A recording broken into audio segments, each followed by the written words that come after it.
আধুনিক ত্রিপুরার রূপকার মহারাজা বীর বিক্রম কিশোর মাণিক্য বাহাদুরের জন্মজয়ন্তী উদযাপন খোয়াইয়ে।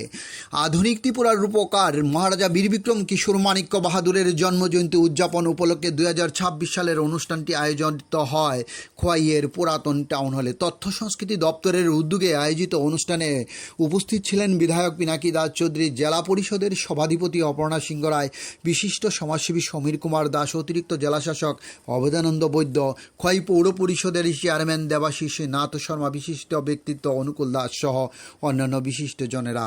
অনুষ্ঠানে মহারাজা বীর বিক্রম কিশোর মাণিক্য বাহাদুর প্রতিকৃতিতে পুষ্পার্ঘ্য অর্পণের মাধ্যমে অনুষ্ঠানের শুভ সূচনা করা হয়। পরবর্তীতে অনুষ্ঠানের প্রধান অতিথি অপর্ণা সিংহ রায় বিস্তারিতভাবে আধুনিক ত্রিপুরা গড়ার রূপকার বীর বিক্রম কিশোর মাণিক্য বাহাদুরকে নিয়ে বিস্তারিতভাবে আলোচনা করেন। তাছাড়া অনুষ্ঠানটি ঘিরে খোয়াইয়ের বিভিন্ন শিল্পী গোষ্ঠীরা তাদের সঙ্গীত ও নৃত্য পরিবেশন করেন। ডিওর রিপোর্ট, খোয়াই টাইমস বাংলা।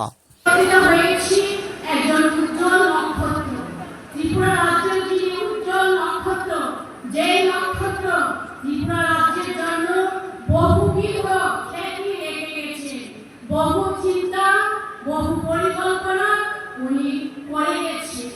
যেখানটায় আজকে আমরা উনাকে ত্রিপুরা রাজ্যের উপকার হিসাবে চিনি, উনার দেখানো পথে এই ত্রিপুরা রাজ্য গুটি গুটি পায়ে এগিয়ে যাচ্ছে। আগে এই ত্রিপুরা রাজ্য রাজন্য শাসন ছিল। আমরা যারা আছি আমরা সেটা জানি। যারা আগামী দিনের ভবিষ্যৎ, যারা আগামী প্রজন্ম, যারা স্কুলের ছাত্রছাত্রী, তাদের প্রত্যেকের জানা উচিত এই রাজ্য রাজন্য শাসন ছিল এবং মহারাজা বীর বিক্রম বাহাদুর এই রাজ্যকে শাসন করতেন এবং আমরা দেখতে পাই এক সময় এই রাজ্য ভারতবর্ষের সঙ্গে মিশে যায়। কিন্তু রাজাদের কথা